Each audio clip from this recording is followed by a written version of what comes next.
Audio Jungle.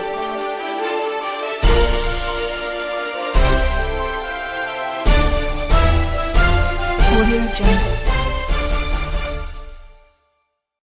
AB news की team इस समय हेवती ग्राम में पहुंची है, जहां पे आप देख रहे हैं ये ग्रामवासी हैं और इसी ग्राम से एक प्रधान पद के प्रत्याशी हैं जिनका नाम राम किशुन जी है।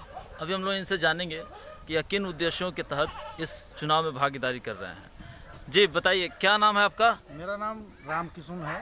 मैं प्रधान पद के प्रत्याशी में खड़ा हूं और मैं चाहता हूं कि लोग हमको ये प्रधान पद के प्रत्याशी में चुनें और हम अच्छा विकास करके दिखलावें, और चाहते हैं कि मैं निःशुल्क शिक्षा हाई स्कूलों तक दिलावें और पानी का एक टंकी बैठावें। हमारा यही अफसोस है कि मैं गांव का विकास अच्छा करूं, और गांव के सारे नागरिकों से अपील है कि हमें आप प्रधान पद की प्रत्याशी में चुनें। मैं अच्छा विकास करके दिखला दूं कि मतलब प्रधान पद के प्रत्याशी में क्या विकास होता है, क्या नहीं होता है। मेरा यही अफसोस है कि मैं गांव को आगे बढ़ाऊं विकास के लिए। अभी तक अगर देखा जाए तो जो विगत प्रधान रहे हैं उन्होंने ऐसा क्या नहीं किया है जो आप करने जा रहे हैं? क्या नई बात है? ये अभी पानी का टंकी भी नहीं बैठा है और ये निःशुल्क शिक्षा हाई स्कूल तक नहीं हुआ है। मेरा सपना है कि मैं ये पूरा करके दिखला दूं गांव को कि ये निःशुल्क शिक्षा और बेटियों की लड़कियों की शादी अगर हो रहा है उसमें मैं कुछ सहयोग करूं लड़की की शादी में। यही मेरा यही सबसे बड़ा सपना है। कुछ कहना चाहेंगे, गांव से अपील करना चाहेंगे ग्रामवासियों से? मैं गांव के ग्रामवासियों से अपील करना चाहता हूं कि हमें आप प्रधान पद की प्रत्याशी में चुनें। मैं अच्छा काम करके दिखलाऊं। हमारे साथ यहाँ पे एक और गांव के ही वासी हैं और इनका नाम पवन जी है। पवन जी से मेरी मुलाकात हुई थी। बताएंगे आप किस तरीके से सपोर्ट कर रहे हैं इनको?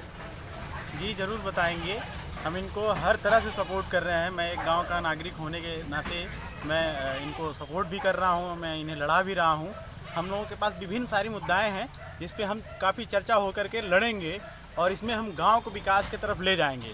जो काम अभी तक नहीं हुआ विकास का काम, वो काम हम करके दिखाएंगे। गाँव के लोग बहुत ही भोले भाले होते हैं, वो नहीं जानते हैं कि गांव का विकास क्या होता है। लगभग उन्हें हर आदमी को यही पता होता है गांव की सड़क, नाली और खड़ंजा, उसके साथ साथ मकान। इसके ऊपर भी विकास कुछ होता है जिसमें शिक्षा का नाम आता है, जिसमें टेक्नोलॉजी की नाम आती है, जिसमें स्ट्रीट लाइट की बात आती है। ये तमाम सारी चीज़ें हैं जो गांव में नहीं आ पाती है।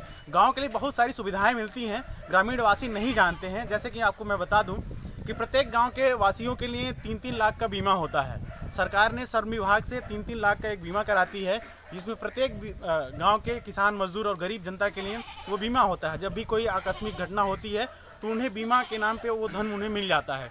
दूसरी बात, उन्हें अपने स्किल डेवलप करने के लिए, जैसे गांव की औरतें काम करती हैं, खेती बाड़ी का काम करने के बाद वो एक सीज़न आता है जब घर में ही बैठी ही रहती हैं, उनके लिए भी छोटे छोटे कुटीर उद्योग होते हैं जिन्हें समूह सहायता के तरह से बहुत सारी योजनाएं आती हैं। उन सारी स्वयं सहायता समूह को हम गांव में आमंत्रित करेंगे, सीडीओ से लेकर के मुख्यमंत्री तक, और सभी को हम गुहार लगा के सारी की सारी योजनाओं गांव में लाएंगे जिससे गांव में चौमुखी विकास हो सके। कहने का मतलब है कि आप पूरी तरीके से जागरूकता कार्यक्रम के तहत ये सारे कार्यों को संचालित करेंगे? जी बिल्कुल। जिस तरह से शहरों में विकास होता है उस तरह से गांव को भी हम विकास की श्रेणी में लाएंगे और गांव को ही खड़ा करेंगे, क्योंकि महात्मा गांधी ने कहा था कि गांव वास्तव भारत का विकास वास्तव में तभी हो सकता है जब गाँव में विकास हो।